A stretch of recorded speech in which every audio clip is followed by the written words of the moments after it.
मैं खुशी खुशी अपनी बाड़ी की ओर चल दिया। गली में छवि के घर के पास खड़ा मुझे हर्ष नजर आया, जो मुझे आता देख सकपका गया। जैसे ही मैं उसके समीप पहुंचा, वह सच्चाई दशा में हौले से झेपते हुए मुस्कुरा दिया, जैसे मैंने उसकी चोरी पकड़ ली हो और वह अपनी सफाई देने के लिए शब्द नहीं जुटा पा रहा हो। अरे, तुम इधर कहाँ जा रहे हो नील? वह हिचकिचाते हुए बोला। वैसे मैं तुमसे यही पूछूं कि तुम यहाँ क्या कर रहे हो? अरे, मैं तो तुमसे ही मिलने आ रहा था, वह झट से बोला। ओह, तो तुम छवि के घर की खिड़की के पास से मेरे घर का पथ ढूंढ रहे थे, नहीं? मैंने कहा। नहीं नहीं। अच्छा, मेरी छोड़ो, यह बताओ तुम कहाँ जा रहे हो? अरे, माँ ने मुझे बाड़ी पर सब्जियां लाने के लिए सहेजा है, तो बस उधर ही जा रहा था। बाड़ी पर सब्जियां लाने ही जा रहे हो या फिर? वह कहते कहते रुक गया। उसके चेहरे पर शरारत झूल रही थी, पर मैं भाप चुका था उसके कहने के आशय को, और बोला, अरे साफ साफ क्यों नहीं बक देते कि चाहत से मिलने जा रहे हो? अरे नहीं नहीं, मैं भला क्यों ऐसे कहूँगा? वह मुस्कुराते हुए बोला। मैं तेरी मनसा से भली बात परिचित हूँ कमीने। तूने छवि के साथ मिलकर खिचड़ी पका ली और मुझे भनक तक न लगने दी। माफ़ करना यार, मैं तुझे बताने वाला ही था। वह इतना कहकर उदास हो गया। अरे क्या बात है, खुशी की जगह तेरे चेहरे पर 12 क्यों बजने लगे? चल छोड़ना यार, आजा बाड़ी पर चलते हैं, वह मेरे कंधे पर हाथ रखते हुए बोला। हाँ चलते हैं, आखिर बात क्या है बता तो सही, मैंने आग्रह करते हुए उससे पूछा। बाड़ी पर चल, मैं तुझे सब बताता हूँ। थोड़ी देर में हम बाड़ी पर पहुँच गए। सब्जियाँ तोड़कर हम वहीं मेड़ पर बैठ गए। अच्छा, अब बता क्या बात है? यार, मैं छवि से बहुत प्रेम करता हूँ और मैं ये भी जानता हूँ कि हमारा विजातीय प्रेम किसी को स्वीकार नहीं होगा, पर मेरा हृदय किसी और के साथ अपना भविष्य देखने को राजी नहीं है। ये घुमा फिरा कर बात मत कर, साफ साफ बता कि बात क्या है। इस दशहरा लड़की वाले मुझे देखने आ रहे हैं।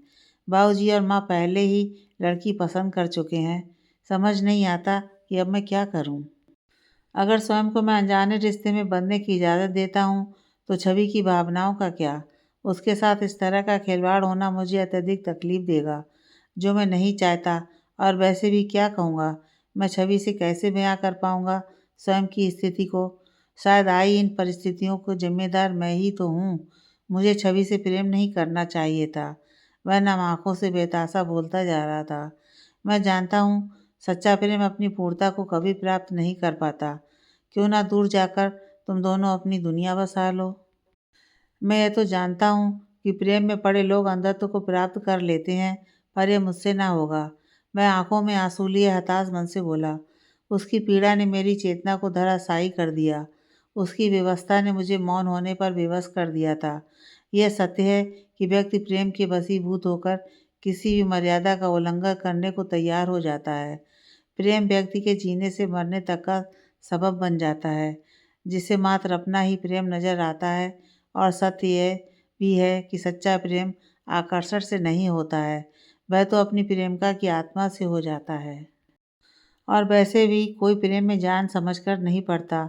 यह तो एक अनूठा संयोग है, जो दो आत्माओं के बीच अपना बंधन स्थापित कर लेता है, जिसके आगे पूरी कायनात बौनी नजर आती है, जो व्यक्ति को मंजिल तक भी पहुंचा सकता है, अन्यथा पथ से भी भटका सकता है। कुछ कच्ची उम्र का लड़कपन और कुछ भावनाओं का आवेग, उसे केवल छवि के संग अपनी दुनिया नजर आ रही थी, किंतु वह उसकी अकेले की तकलीफ नहीं थी। उसकी इन बातों ने अब मुझे भी स्वयं के बारे में चिंतन करने पर विवश कर दिया था। तभी पीछे से तिवारी जी बाड़ी पर आ पहुंचे। तिवारी जी को देख हम दोनों सजग हो गए। अरे, अभी तक यहीं बैठे हो? तुम्हारी माँ कब से तुम्हारी राह ताक रही हैं। जी बस हर्ष आ गया था तो। अच्छा, आप चलिए, मैं अभी आता हूँ, मैंने तिवारी जी से कहा, और वह वहाँ से चले गए। मैंने धीरज की एक थपकी उसके कंधों पर दी और उससे कहा, जो चल रहा है बस उसे दिल खोल कर जियो। भविष्य की चिंता ऊपर वाले पर छोड़ दो, वो ज़रूर ही इसका हल निकाल कर बैठा होगा। उसके पश्चात हम दोनों भी वहाँ से अपने अपने घर को आ गए। मगर उसकी कई बातें मेरे मस्तिष्क में हलचलें पैदा कर रही थीं। यह सत्य था, इसे भी झुठलाया नहीं जा सकता था कि विजातीय प्रेम की स्वीकृति समाज देगा उसे। उसकी बातों ने मुझे भी शोकाघात में डाल दिया था। माना चाहत मेरे समाज की थी, परंतु क्या हमारे प्रेम को उसके परिवार वाले स्वीकार करेंगे? मैंने और चाहत ने एक दूसरे के आगोश में जीने मरने के सपने देखे थे। वह स्पष्ट चलचित्र आज जैसे लहराने लगे थे, जैसे किसी ने शांत जल में कोई कंकड़ उछाल दिया हो। उसकी वेदना को देख जी में आ रहा था कि क्यों ना मैं स्वयं को चाहत से अलग कर लूं। किंतु मैं ऐसा भी तो नहीं कर सकता, क्योंकि चाहत अब मेरी ज़रूरत ही नहीं, मेरी ज़िंदगी बन चुकी थी। मैं उसके बिना एक क्षण भी दूर रहने की कल्पना नहीं कर सकता था। मैं चाहत को खो देने के डर से बहुत डरता था। मैं सारी चिंताओं से मुक्त होकर उस राह की ओर बढ़ चला, जिसकी मंजिल भले ही आसान ना थी, किंतु रास्ते बड़े सुहाने थे। दिन उल्लास के थे, तो समय को जैसे पंख लग गए थे। मन खुले आकाश में तेजी से पंख पसारे उड़ने लगा था। ना जाने 2 बरस कब गुजर गए थे, 12वीं के पेपर नज़दीक आ चुके थे। एक दिन शाम हम सबकी नज़रों से छुपते-छुपाते रामधनी आम के चबूतरे पर जा बैठे। मौसम सर्द था। मैं कान में मफलर बांधे और माँ के हाथ का बुना लाल रंग का स्वेटर पहने और चाहत अपने कानों में ऊनी टोपी लगाए और कश्मीरी शाल ओढ़े मेरी बाहों में सिमटी हुई थी। धीरे-धीरे अंधेरा बढ़ता जा रहा था। चाँद सितारों की पूरी बारात लेकर दस्तक देने लगा था। हमारे मिलन की बेला के आखिरी व मूक गवाह जो थे। रात बढ़ती जा रही थी। हम दोनों चुपचाप चाँद और सितारों को अपलक निहार रहे थे। अचानक चाहत नदी के किनारे जा पहुंची। नदी का मटमैला जल निर्मल हो चुका था। तभी शांतचित्त नदी की धारा को बहता देख चाहत बोली, काश हमारी जिंदगी भी इस बहती नदी की धारा की भांति होती। ना कोई रोक, ना कोई बाधा और ना ही किसी का भय। बस यूं ही अपनी धुन में कलकल बहती जाती। हमेशा मेरे सानिध्य से चाहत का चेहरा चमकता रहता था, पर आज मुझे वह चेहरा मलिन लग रहा था, जैसे उसके चेहरे पर चिंता की कुछ रेखाएं उभर आई हों। उसके चेहरे की उदासी गहराती जा रही थी। आवाज़ में हल्की रुखाई थी। तभी मैं उसके दोनों हाथों को अपने हाथों में थामते हुए बोला, क्या बात है? तुम किसी बात को लेकर चिंतित हो? वह मेरी ओर अपलक निहारने लगी। उसे यूं एकटक निहारते देख मैं उसके गालों को अपने हाथों में भरते हुए बोला, क्या हुआ? तुम इतनी खामोश क्यों हो? जवाब में वह अपने होठों पर एक प्यारी सी मुस्कान बिखेरते हुए बोली, कुछ नहीं, बस यूं ही, देखते रहने दो। पर उस पल उसकी आंखों में नमी उतर आई थी।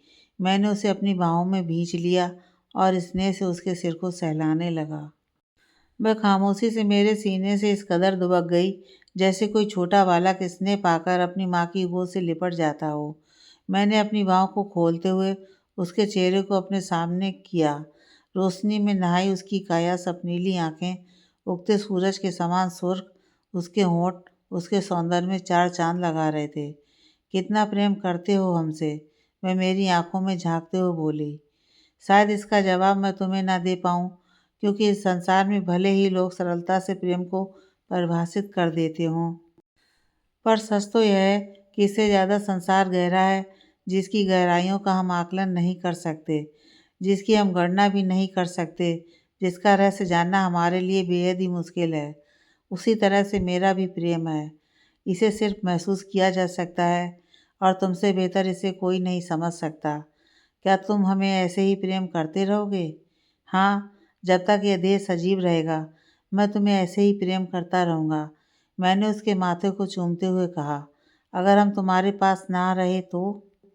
शायद वह दिन इस जन्म में कभी नहीं आएगा। मैं हमेशा ही तुम्हारे साथ रहूँगा और भगवान ना करे वह दिन मेरी ज़िंदगी में आए जिस पल तुम मेरे साथ ना हो। खैर, यह सब छोड़ो और बताओ तुम्हारी आंखों में यह नमी क्यों है?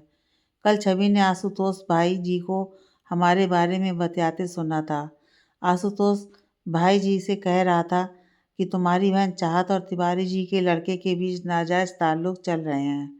उस पर भाई जी ने आग बबूला होते हुए तुम्हें जान से मारने की धमकी दी है।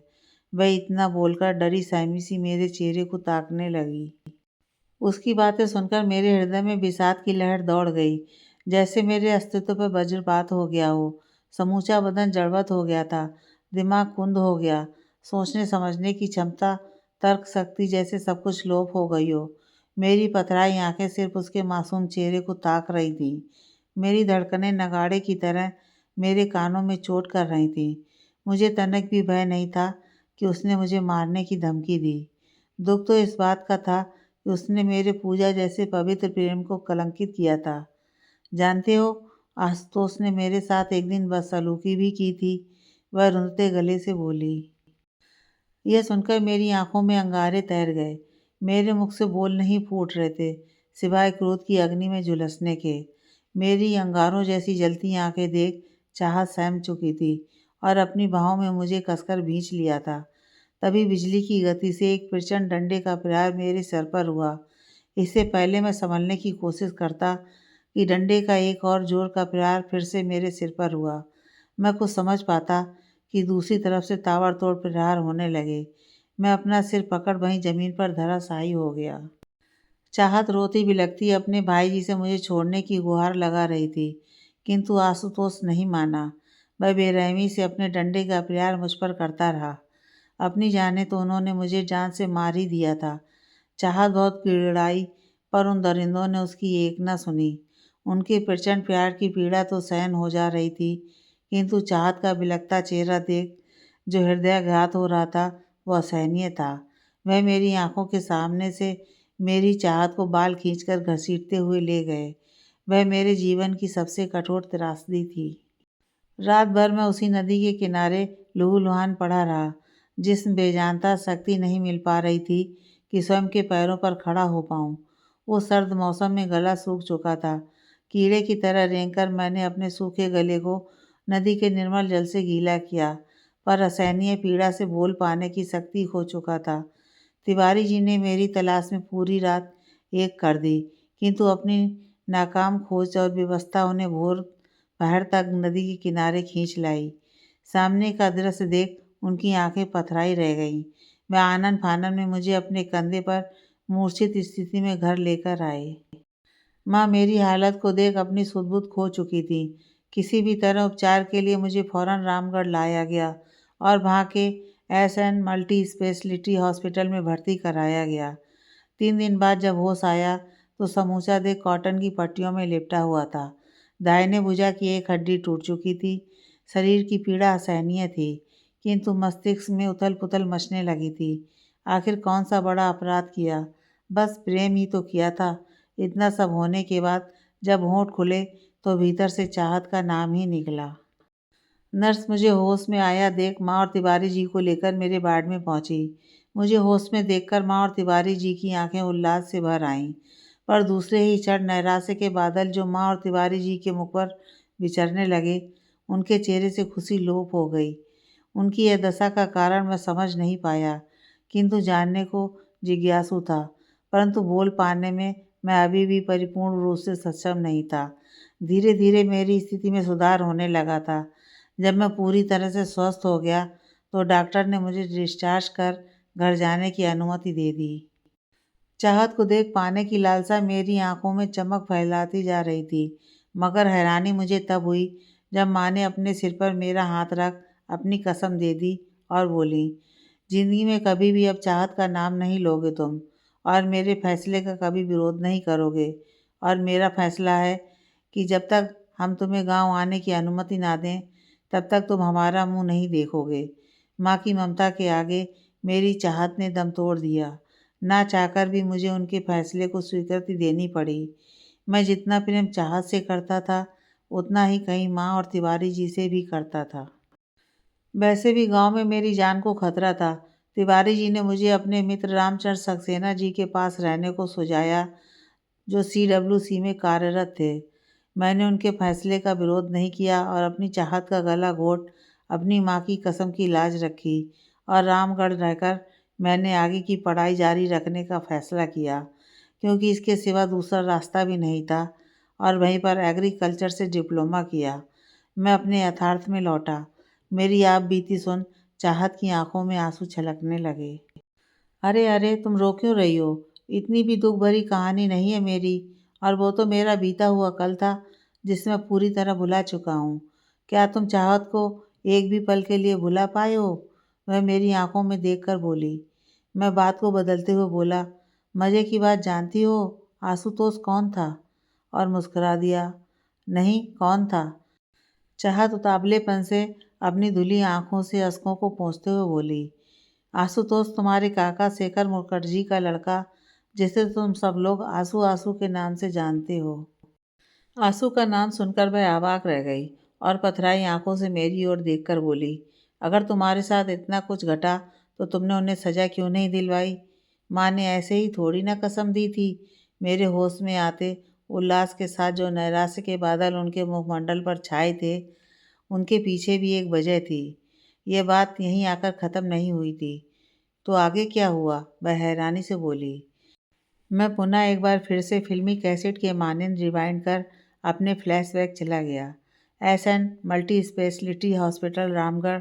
जब मैं अपने स्टेशन पर बेसुध पड़ा हुआ था, मेरी ज्ञानेंद्रियां लोप हो चुकी थीं, पर उनमें से एक थोड़ी बहुत कामयाब थी और वो थी सुनने की शक्ति। तभी चाहत का भाई अपने साथ 3-4 लफंगे मित्रों को लेकर वहां आ पहुंचा, पर उस वक्त आशुतोष उनके साथ नहीं था। माँ और तिवारी जी को लगा शायद वह मेरी सुध लेने के लिए आए हैं, किंतु उनके तेवर क्षण भर में बदल गए और चीखते हुए बोला, अगर तुम लोग अपनी और इस आवारा लड़के की जान की सलामती चाहते हो तो इसे लक्ष्मणपुर से दूर रखना। तभी उनके साथ जो लफंगे लड़के थे, वो भी उसकी हाँ में हाँ भरते हुए तिवारी जी और माँ को हड़का रहे थे।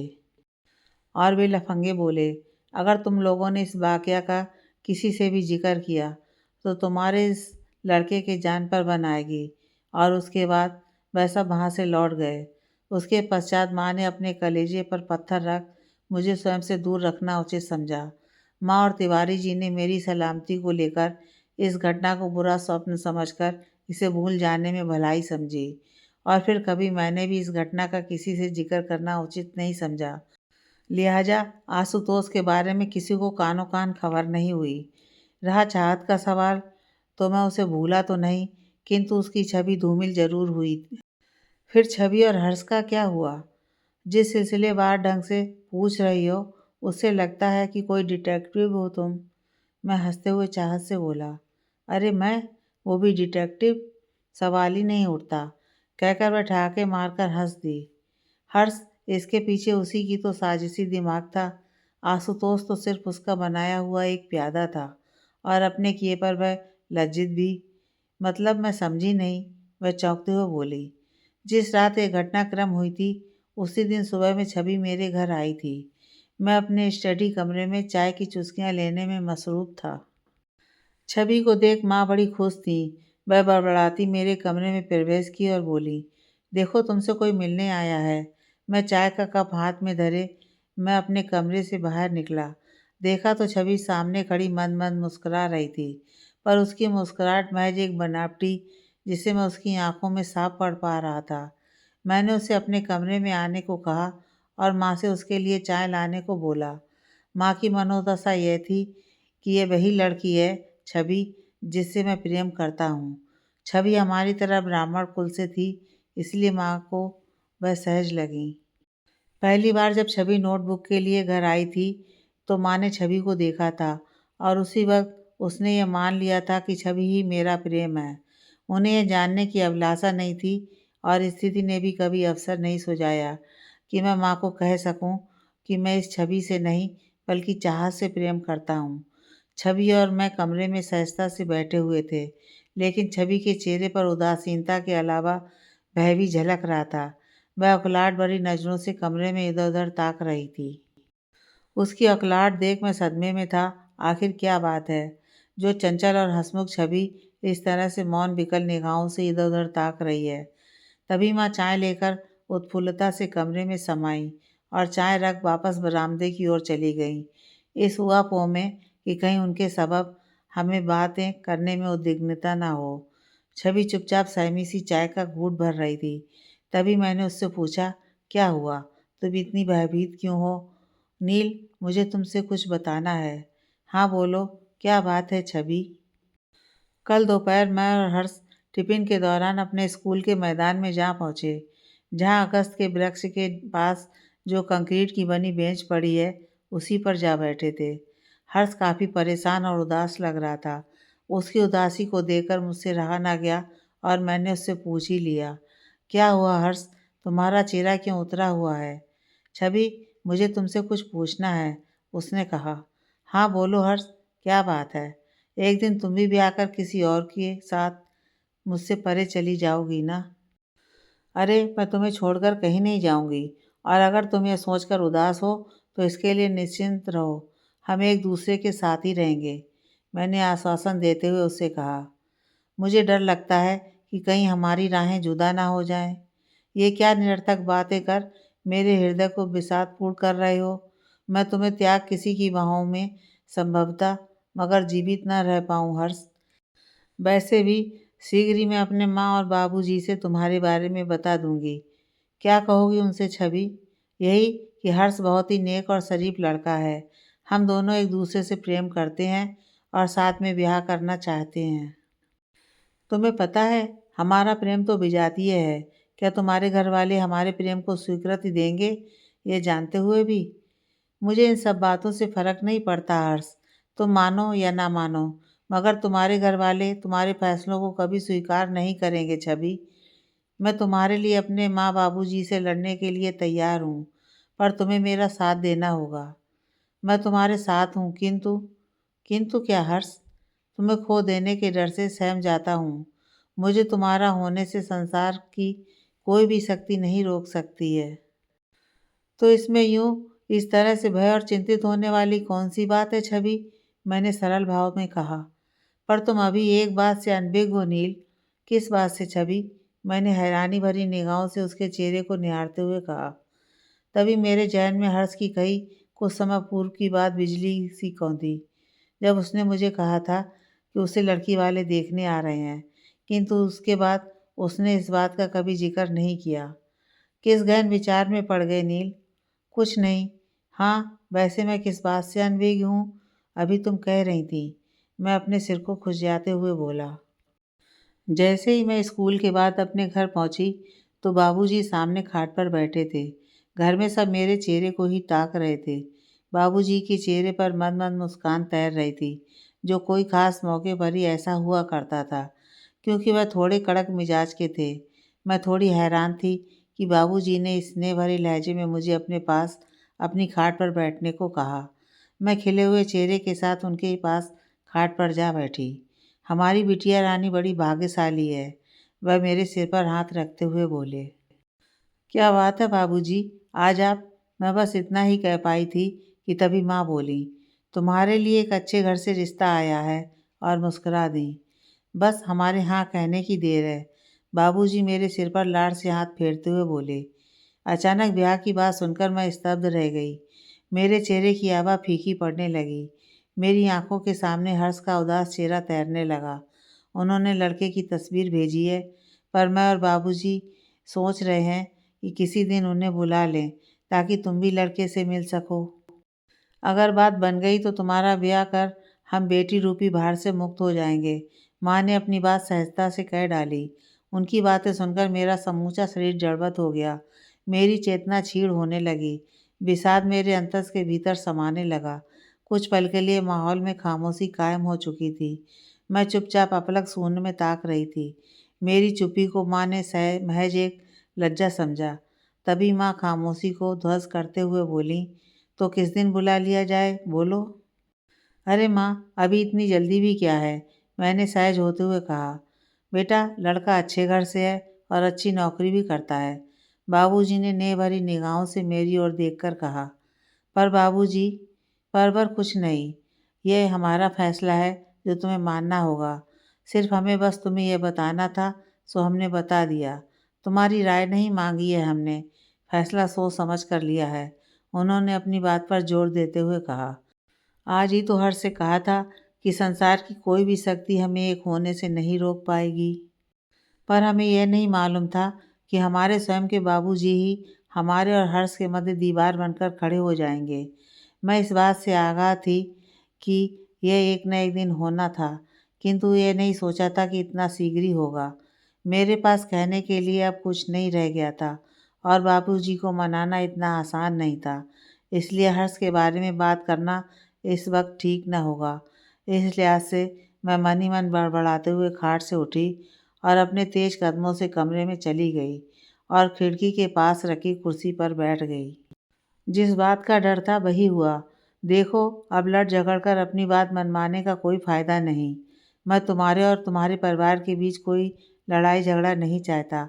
हर्ष खिड़की के बाहर से बोला। उसकी आवाज़ सुन मैं अवाक रह गई और खिड़की की तरफ पलटी। देखा तो खिड़की के बाहर हर्ष खड़ा था। उसकी बातों से मुझे संदेह होने लगा था, जैसे वह सब कुछ पहले से जानता हो। किंतु प्रेम में पड़ा इंसान प्रेम स्वार्थ के अंधकार में इतना धंस जाता है कि उसे अच्छे और बुरे का अंतर समझ नहीं आता।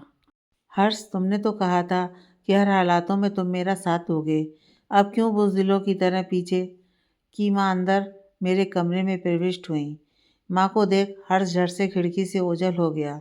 मुझे इस बात का जरा भी ज्ञात नहीं था कि माँ दरवाजे से लगकर हमारी बातें सुन रही हैं। किससे बात कर रहे थे? कौन था वह लड़का? हमने पाल पोस कर इसलिए बड़ा किया था कि तुम हमें यह दिन दिखाओगी। तुमने हमारे स्नेह और लाड प्यार का यही सिला दिया। माँ एक ही सांस में चिल्लाते हुए बोली। माँ, अपनी पसंद के ब्याह करने में क्या बुराई है? मैं सहमते हुए बोली। बकवास बंद करो। मैं जितना पूछ रही हूँ उतना बताओ। कब से चल रहा है ये सिलसिला? माँ खींचते हुए बोली। 2 बरस से। जानते हैं हम एक दूसरे को। माँ, हर्ष बहुत ही अच्छा और शरीफ लड़का है। मैं तो ये समझ रही थी कि हमारी लड़की नेक दिल और शरीफ है, पर हमें क्या पता था कि हमारी लड़की हमारी ही नाक के नीचे ये सब गुल खिला रही है, और वह भी गैर जात के लड़के से। जानती हो, उसके बारे में अगर तुम्हारे बाबूजी के कान में ये खबर गई तो क्या होगा? दुनिया इधर की उधर हो जाएगी। पसंद का ब्याह करने में गलत ही क्या है माँ? और गलत तो वो है जो आप कर रही हैं, मुझसे बगैर पूछे मेरा ब्याह। मैं सहमते हुए बोली। माँ बाप अपनी औलाद के लिए कभी गलत निर्णय नहीं लेते और तुम्हें हमारे निर्णय का मान रखना होगा। माँ कड़क स्वर में बोली। हम जरूर मान रखते अगर ये हमारी ज़िंदगी का मसला ना होता। मुंह बंद करो अपना, मुझे कुछ नहीं सुनना। तुम्हारे बाबूजी लड़के वाले को वचन दे चुके हैं और मैं उन्हें अच्छे से जानती हूँ। वो अपनी ज़ुबान से कभी नहीं मुकरेंगे। और हाँ, तुम्हें हमारी बात का ख्याल रखना होगा। ये हमारी मान मर्यादा का सवाल है। माँ आँख दिखाते हुए बोली। चाहे जो भी हो जाए, ब्याह मैं हर्ष से ही करूँगी और ये मेरा अंतिम फैसला है, मैंने कठोर स्वर में कहा। ये तुम नहीं बोल रही, ये तुम्हारे सिर पर जो प्रेम रूपी भूत सवार है ना, ये उसका असर है। बाबूजी पीछे से आकर मेरे सिर पर स्नेह से हाथ रखते हुए बोले। बाबूजी आप? मैंने हिचकिचाते हुए बोला। हाँ बिटिया, भला दुनिया में कौन से ऐसे माँ बाप होंगे जो अपनी बेटी का बुरा चाहेंगे? जानती हो, हमने जो कुछ कहा और तुम्हारी माँ ने जो कुछ बोला, सब महज एक मिथ्या था। हमने तुम्हारे लिए ना ही कोई लड़का देखा है और ना ही तुम्हारा ब्याह हो रहा है अभी, उन्होंने नेह भरी आवाज़ में कहा। बाबूजी के इतना कहते ही मेरे चेहरे पर अति शीघ्र ही आभा की रेखाएं उभर आईं। बाबूजी एक कड़क मिजाज थे, पर उनका पिघलता हृदय मैंने उस दिन पहली बार देखा था। मैं हैरत में पड़ चुकी थी उनके बदले स्वभाव को देखकर, पर वह कुछ अनमने और चिंतित जरूर नजर आ रहे थे। पर बेटा, अभी मेरी बात पूर्ण नहीं हुई, वह दीनता भरे स्वर में अगले ही पल बोले। तभी मैं बोली, मैं कुछ समझी नहीं बाबूजी। आओ बैठो, मैं तुम्हें सब समझाता हूँ। बाबूजी ने स्नेह से मेरे कंधे पर हाथ रख मुझे बैठाते हुए कहा, और मैं वहीं अपने बेड पर बैठ गई। बाबूजी भी ठीक मेरे पास में ही बैठ गए और अनायास ही बोले। आज मैं तुम्हारे बाबूजी की हैसियत से नहीं, आज मैं तुम्हारे एक मित्र की हैसियत से तुम्हारे साथ बैठा हूँ। और लाड से मेरे माथे को चूम लिया। आज तक मैंने सुना था कि जब बेटी बड़ी हो जाती है तब माँ उसकी सहेली बन जाती है, पर एक पिता को अपनी बेटी को अपना मित्र बनाते पहली बार देख रही थी। बाबूजी के बदले स्वभाव को देख भीतर ही भीतर गुदगुदी अजीब सा कोलाहल मचा रही थी, क्योंकि उनका इतना स्नेह मैंने पहले कभी नहीं देखा था। ऐसा नहीं कि वो मुझसे स्नेह नहीं करते, पर वह एक पिता थे और पिता कभी दिखावा नहीं करते। किंतु आज वह स्नेह के सारे तटबंधों को तोड़ मुझे स्वयं में समेट लेना चाहते थे, एक नन्हे बालक की तरह।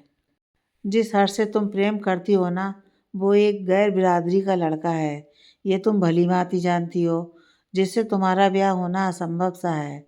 क्योंकि उससे तुम्हारा ब्याह अगर करवा भी दें तो यह समाज के बैठे खुदा, जो हमारी खुशहाल जिंदगी को एक गिद्ध के मानंद नोचते फिरेंगे, जो शायद मैं कभी सहन न कर पाऊँ, और तुम भी। और हर्ष, जिसकी सच्चाई से तुम अभी रूबरू नहीं हो। उसने तुम्हें अपने प्रेम में बरगला रखा है, जिसे तुम पिछले 2 बरस से जानती और उसे अपना हमनवा, हमदम और हमसफ़र समझ रही हो ना। वह एक निहायती मक्कार और जालसाज किस्म का लड़का है, जिसने तुम्हारी आंखों पर अपनी शराफत की झूठी परत चढ़ा रखी है, जिससे तुम उसकी सच्चाई से कभी रूबरू ना हो पाओ। हम चाहें तो एक ही क्षण में तुम्हारे और उसके प्रेम संबंधों को ध्वस्त कर दें, पर हम तुम्हारे चेहरे पर घुली इस प्रीत को विषाद की आंच में झुलसने नहीं दे सकते, क्योंकि हम तुम्हारे खिलाफ जाकर अगर कोई कदम बढ़ाते हैं तो उसका असर तुम्हारे मस्तिष्क पर पड़ेगा और तुम्हारे मन में हमारे प्रति गलत भावना उपजने लगेगी। और हम तुम्हारे अपने होकर भी हम तुम्हें तुम्हारे बैरी नज़र आएंगे और ये हम कदाचित सहन नहीं कर पाएंगे। इसलिए हमने तुम्हारे साथ एक मित्रता का व्यवहार किया, जो शायद हर बाप इस तरह से ना कर पाए। बाबूजी इतना बोलकर कमरे से बाहर निकल गए और उनके पीछे पीछे माँ भी चली गईं। मैं अपलक उन्हें ताकती रह गई और विचार में पड़ गहराती चली गई। पर यह सत्यता, ऐसी परिस्थितियों में हर माँ बाप प्रताड़ना देते हैं, पर मेरी स्थिति बिल्कुल ही अलग थी। इस नए रहस्योद्घाटन ने मुझे अचंभित कर दिया और बाबूजी की बात सुनने के पश्चात मैंने हर संभव उन कोशिशों के द्वार को बंद कर दिया जो हर्ष तक पहुँचते थे। उस दिन बाबूजी के स्नेह के आगे हर्ष का प्रेम बौना साबित हो गया था। शायद ये संभव नहीं था, पर बाबूजी के कहे एक एक शब्द नगाड़े की तरह कानों पर चोट कर रहे थे, हृदय पसलियों पर तेजी से चोट कर रहा था।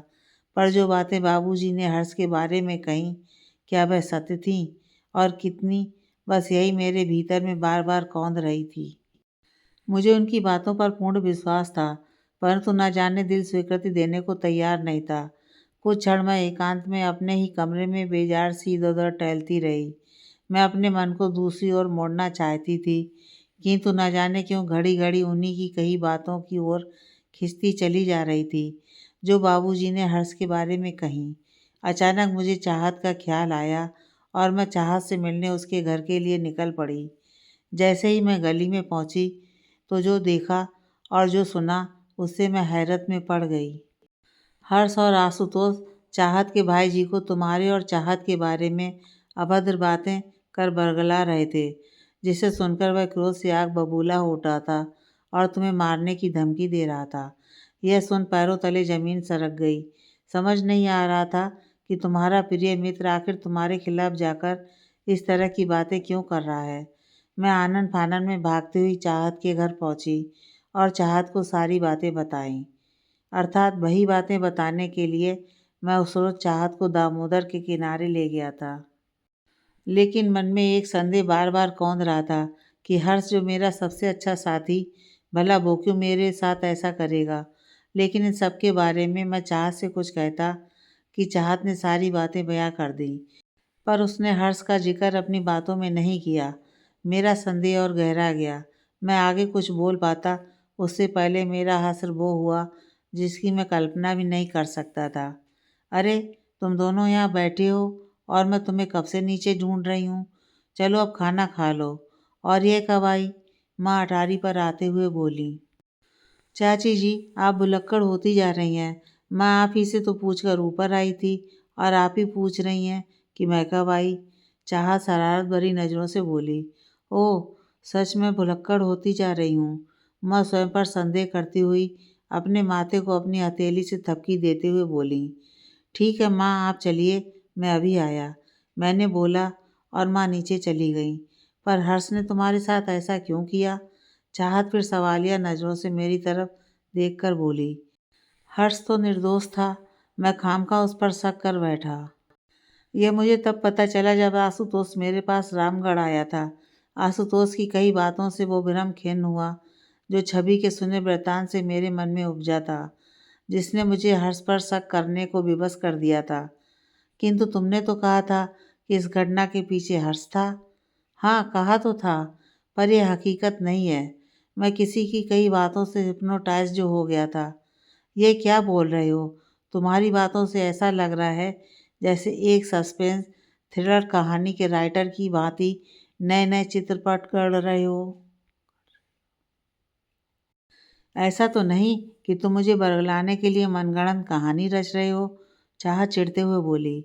वैसे मुझे शौक नहीं तुम्हें कहानी सुनाने का। मैं तो बस सिलसिलेवार ढंग से अपनी आप बीती के घटनाक्रम से तुम्हें अवगत करा रहा हूँ, जिसके लिए तुम स्वयं ही उत्सुक हो। मतलब यह कि इस घटनाक्रम का दोषी कोई और था, जिसने सहजतापूर्ण तरीके से तुम्हारे साथ दुर्व्यवहार किया और हर्ष को तुम्हारी नज़रों में दोषी साबित कर दिया, और तुम बेवजह हर्ष पर शक कर बैठे। तुम्हारे कहने का आशा यही है ना? हाँ, सही अनुमान लगाया तुमने। कुछ सालों पहले आशुतोष मेरे पास रामगढ़ आया था। उसे देख मैं क्रोधित हो उठा था और क्रोध में ही बोला, अब क्या करने आए हो यहाँ? जो किया उससे जी नहीं भरा कि अब यहाँ भी चले आए। वह झट से घुटनों के बल हाथ जोड़कर जमीन पर बैठ गया। उसकी आंखों में आंसू उभर आए और रुनते गले से बोला, मुझे माफ़ कर दो नील, मैं अपने किए पर बेहद शर्मिंदा हूँ। मैं अपने स्वार्थ में अंधा हो चुका था। ये क्या बक रहे हो? और कैसा स्वार्थ? किस स्वार्थ की बात कर रहे हो? मेरे तो कुछ समझ नहीं आ रहा है। साफ साफ क्यों नहीं बताते? मैं चीखते हुए बोला। पर वह खामोश रहा। बोलो, बोलते क्यों नहीं? मैं क्रोध से आग बबूला होते हुए बोला। वह हिचकिचा रहा था और वह कुछ बताने को राजी नहीं था। मैं एक बार फिर चीखते हुए गुस्से से बोला, क्या हुआ? तुम्हारी जुबान को लकवा मार गया है क्या? तभी वह मुझसे अनुनय करने लगा कि इस बात को यहीं ख़त्म कर दो, पर मेरे मन में बिना सच्चाई जाने उसे छोड़ने का जी नहीं हो रहा था। समझ नहीं आ रहा था कि उसके साथ किस तरह से पेश आऊं। अजीब सी कशमकश में था। अगर मैं उससे उस दिन नहीं पूछता तो हर्ष के बारे में शायद सच नहीं जान पाता और मेरे हृदय में हर्ष के प्रति हीन भावना हमेशा हमेशा के लिए ठहर जाती। वह मेरी ओर कातर नज़रों से देख रहा था। उसके लाखों मिन्नतें करने के बाद जब उसका प्रयास असफल नजर आया तो वह मेरे समक्ष गिड़गिड़ाने लगा और बोला, मुझे वचन दो कि तुम मेरी कही बातों को स्वयं तक ही सीमित रखोगे। हाँ बोलो, मैं किसी से कुछ भी नहीं कहूँगा। मैं, छवि और चाहत, हम तीनों की आपस में बहुत जमती थी। मैं और छवि एक दूसरे को पसंद करते थे। हम तीनों ने एक ही साथ स्कूल में प्रारंभिक शिक्षा ग्रहण की थी और हम तीनों ने एक ही साथ में 10वीं भी पास किया था। लेकिन 10वीं के बाद उन दोनों का दाखिला भरतपुर के माध्यमिक स्कूल में हुआ और मेरे पिताजी ने मेरा दाखिला मेरी बुआ के यहाँ रांची, जो गांव से मीलों दूर संजय गांधी मेमोरियल कॉलेज रांची में करवा दिया, जहाँ रहकर मुझे आगे की पढ़ाई करनी थी। किंतु मुझे छवि की बहुत याद आती थी, लिहाजा 6 माह पश्चात मैं गांव लौटा और छवि से मिलने की खुशी में मैं उत्सुकता से फूला नहीं समा पा रहा था। एक दिन मैं उससे मिलने उसके घर गया तो चाहत और वो आपस उत्फुल्लता से बतिया रहे थे, पर जैसे ही छवि की नज़र मुझ पर पड़ी तो वो हिचक गई, जैसे मैंने उसकी कोई चोरी पकड़ ली हो।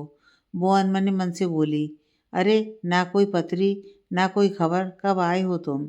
वह तपाक से बोली, किंतु उसके चेहरे पर मुझे देखकर जो खुशी झलकनी चाहिए थी, वो खुशी उस वक्त उसके चेहरे से नदारद थी।